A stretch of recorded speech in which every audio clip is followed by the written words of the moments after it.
नमस्कार साथियों, स्वागत है आप लोगों का अजय सर जी यूट्यूब चैनल पर। साथियों, कोशिश यही रहती है कि आप लोगों के प्रश्नों का जवाब दे दिया जाए। यदि समय मिलता है तो मैं अवश्य आप लोगों के प्रश्नों का जवाब देता हूं। तो आप ही लोगों के कमेंट से यहाँ देखिए एक प्रश्न मैंने लिया है। ये मिथिलेश कुमार जी का प्रश्न है कि सर आपसे निवेदन है कि एक गवर्नमेंट टीचर बनने के लिए कहाँ कहाँ से गुजरना होगा, प्लीज़ एक वीडियो बनाइए। तो आज के वीडियो में बताऊंगा कि यदि आप गवर्नमेंट टीचर बनना चाहते हैं तो कैसे बन सकते हैं। साथियों, आप लोगों को बताना चाहता हूं कि पहले तो स्नातक करना होगा। स्नातक करिए और कम से कम 50% मार्क रखिए।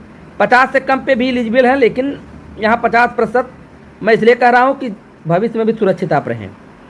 यदि कम है तो उसके लिए पीजी बेस पे होता है, इसलिए मैं उसको विस्तार नहीं करना चाहता हूँ। यहाँ स्नातक 50% मार्क आपका है तो आपके लिए दो रास्ते हैं, या तो आप बीएड कर लीजिए और या तो आप डीएलएड कर लीजिए। अब आपने बीएड और डीएलएड में से कोई एक कर लिया, आगे हम बढ़ते हैं। आगे हम बढ़ेंगे साथियों। यहाँ देखिए, यदि आपने डीएलएड किया है तब आपको यूपीटीटी या सीटीईटी, समझ गए, यूपीटीटी या सीटीईटी दोनों में से एक को क्वालिफाई करना पड़ेगा। यदि आप इसको क्वालिफाई कर लेते हैं तब भी काम बन जाएगा, यदि आप इसको क्वालिफाई कर लेते हैं तब भी काम बन जाएगा। आपको बताना चाहता हूं कि यूपी टेट हो या सी टेट हो, 150 नंबर का पूर्णांक रहता है और 150 क्वेश्चन भी रहते हैं। जनरल कैटेगरी को, जनरल के लिए 90 नंबर होना चाहिए तब पास माने जाते हैं। ओबीसी, एससी, एसटी के लिए 82 नंबर अगर पाते हैं तब भी वह पास हो जाते हैं। यूपी टेट और सी टेट के लिए बता रहा हूँ।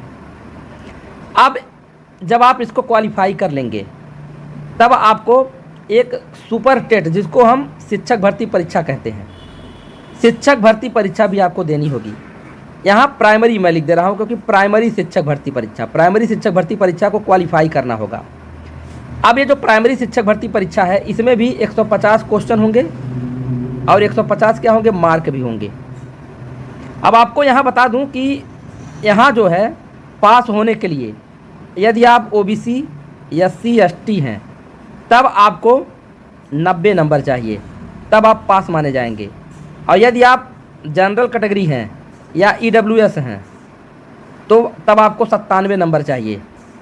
यहाँ भी मैंने जो ऊपर बताया है, जनरल हो या ईडब्ल्यूएस हो, ठीक है, तो आपको 97 नंबर पास होना पाएंगे तब आप क्वालिफाई होंगे। फिर आपकी मेरिट बनेगी। फिर आपकी क्या बनेगी, मेरिट बनेगी। मेरिट कैसे बनती है यहाँ आपको बताता हूँ। प्राइमरी शिक्षक भर्ती में हाई स्कूल का जितना प्रतिशत होगा उसका 10% लिया जाएगा, इंटर में जितना प्रतिशत होगा उसका 10% लिया जाएगा, ग्रेजुएशन में जितना प्रतिशत होगा उसका 10% लिया जाएगा, डीएलएड में जितना प्रतिशत होगा उसका 10% लिया जाएगा, और सुपर टेट अर्थात शिक्षक भर्ती परीक्षा में जितना प्रतिशत होगा उसका 60% लिया जाएगा। तो सारा दारो मदार किस पे डिपेंड कर रहा है, इस सुपर टेट परीक्षा पे कर रहा है। जोड़कर मेरिट बनेगी। मेरिट में आने पर सिलेक्शन होगा। यदि आप इस मेरिट में आपका बन जाता है, अगर आप का नंबर अच्छा आता है मेरिट में, तब आपका सिलेक्शन हो जाएगा। सिलेक्शन होने पे काउंसलिंग होगी। काउंसलिंग होने के बाद आपको स्कूल अलॉट हो जाएगा। फिर आप स्कूल में जाकर ज्वाइन करेंगे। स्कूल में ज्वाइनिंग होने के बाद फिर आपके डॉक्यूमेंट आप पढ़ाते रहेंगे वहाँ, और डॉक्यूमेंट का वेरिफिकेशन भी चलता रहेगा। जैसे ही डॉक्यूमेंट का वेरिफिकेशन 1-2 महीने में हो जाता है, उसके बाद जो सैलरी है आपके बैंक अकाउंट में आ जाएगी। आपको यहाँ एक चीज़ और बताना चाहता हूँ कि 1 वर्ष का जो समय होता है आपका परिवीक्षा काल होता है। परिवीक्षा काल में साथियों आप लोगों को बहुत ही सतर्कतापूर्वक नौकरी करना होता है, अर्थात इस पीरियड में आपका कार्य अच्छा होना चाहिए। कहीं से भी आपके द्वारा कोई भी गड़बड़ी नहीं होनी चाहिए, क्योंकि परिवीक्षा काल में निलंबन नहीं, सीधे क्या हो जाता है, बर्खास्तगी हो जाती है। तो और अगर आप 1 साल बिता दिए हैं तो उसके बाद डायरेक्ट आपको कोई बर्खास्त नहीं कर सकता, निलंबित कर देगा। लेकिन इसमें क्या है कि आप सेवा मुक्त भी हो सकते हैं। तो ऐसा कोई होता नहीं है, क्योंकि सबका कार्य अच्छा ही रहता है। और इतना तो भाई रूल है, वो तो रूल रहेगा ही। आगे आप यहाँ देख लीजिए, साथ ही साथ केंद्रीय विद्यालय की जो भर्ती होती है उसमें भी मौका मिलता है, लेकिन उसके लिए यूपीटीटी नहीं मान रहेगा, सीटेट आपको क्वालिफाई करना होगा, तभी आप केंद्रीय भर्तियों में, वहाँ का सिलेक्शन प्रोसेस अलग होगा। अर्थात वहाँ जो आपका एकेडमिक गुणांक का, यहाँ जो उत्तर प्रदेश शिक्षक भर्ती परीक्षा में लिया जाता था, वहाँ एकेडमिक गुणांक नहीं लिया जाएगा। केवल जो एग्ज़ाम आप देंगे परीक्षा का उसी के नंबर से ही सिलेक्शन होगा, उसी के नंबर से आपका क्या होगा, सिलेक्शन होगा। तो ये तो हो गया। और यदि बीएड है तो आपने मान लिया डीएलएड नहीं किया, बीएड किया है, तो प्राइमरी या जूनियर भर्ती में उपरोक्त विधि से चयन होगा। तो जैसे अभी पूर्व का चयन मैंने बताया डीएलएड के लिए, वैसे ही अगर आप बीएड हैं और प्राइमरी और जूनियर में सिलेक्शन ऐसे होगा। यहाँ एक चीज़ और मैं आपको बताना चाहता हूँ कि ये जो जूनियर की शिक्षक भर्ती है, जूनियर एडेड भर्ती हो या परिषदीय जूनियर शिक्षक भर्ती हो, यह विषयगत होती है। तो यह जब परीक्षा आप देंगे तो उसमें कुछ विषयगत पेपर भी रहेंगे, तो वो तो अलग चीज़ है, आप समझ जाएंगे। तथा कक्षा 9 व 10 के लिए, प्राइमरी जूनियर के अलावा कक्षा 9 व 10 के लिए भी शिक्षक आप बन सकते हैं। बीएड करने का यही सबसे बड़ा बेनिफिट है कि कक्षा 9 व 10 के भी शिक्षक बन सकते हैं।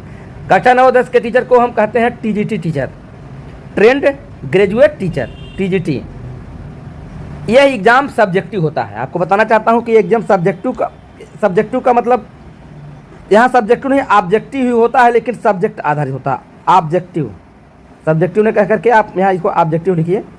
एग्जाम ऑब्जेक्टिव पेपर होंगे, लेकिन क्वेश्चन जो होगा वह सब्जेक्ट से रिलेटेड होगा। जैसे कि यदि आपने स्नातक में हिंदी संस्कृत पढ़ा है तो हिंदी का टीचर बनेंगे। यदि आपने स्नातक में भूगोल, इतिहास, अर्थशास्त्र या राजनीति शास्त्र 4 में से 2 कर पढ़ा है तो आप सामाजिक विज्ञान के टीचर होंगे। यदि आप मैथ से बीएससी हैं या मैथ से बीए हैं तो आप मैथ के टीचर बनेंगे। यदि आपका फिजिक्स केमिस्ट्री है तो साइंस के टीचर बनेंगे। यदि आपका जूलॉजी बॉटनी है तो आप बायोलॉजी के टीचर बनेंगे। यदि आपने एग्रीकल्चर किया है तो एग्रीकल्चर के टीचर बनेंगे। यदि आपने होम साइंस से किया है तो होम साइंस के टीचर बनेंगे। तो कॉमर्स से किए हैं तो बैंकिंग वाले तो आप कॉमर्स के टीचर बनेंगे अगर आपने बीकॉम किया हुआ है। समझ रहे हैं? तो ये सब चीज़ें आप यहाँ जान लीजिए। आप यहाँ जानिए कि एकेडमिक गुणांक नहीं लिया जाता है। जो टीजीटी भर्ती होती है उसमें एकेडमिक गुणांक नहीं लिया जाता है। चयनित होने पर डीआईओएस के माध्यम से ज्वाइनिंग होती है। वहाँ ज्वाइनिंग प्राइमरी जूनियर के लिए बेसिक शिक्षा अधिकारी, जिसको हम बीएसए कहते हैं, बीएसए, ये ज्वाइनिंग आपको देते हैं, ज्वाइनिंग लेटर। और यहाँ माध्यमिक में हो जाता है तो डीआईओएस देते हैं। तथा इसके अलावा केंद्रीय शिक्षक भर्ती में भी मौका मिलता है, 1 से 10 तक के शिक्षक बन सकते हैं। तो यह था शिक्षक बनने का प्रोसेस। बाकी अभी पीजीटी की भर्ती है, असिस्टेंट प्रोफेसर है, आदि चीज़ें तो धीरे धीरे अब एक ही वीडियो में मैं कवर नहीं कर सकता हूं, लेकिन कोशिश मैंने किया है कि आपको सामान्य जानकारी प्रोवाइड करा दूं। तो आशा करता हूं कि ये वीडियो आपके समझ में आया होगा। तो आप लोगों से एक निवेदन यही है कि वीडियो को लाइक कर दीजिए और मैं ऐसे ही यूजफुल कंटेंट आप लोगों के लिए लेकर आता हूं, तो आप चैनल को सब्सक्राइब भी कर लीजिएगा। धन्यवाद।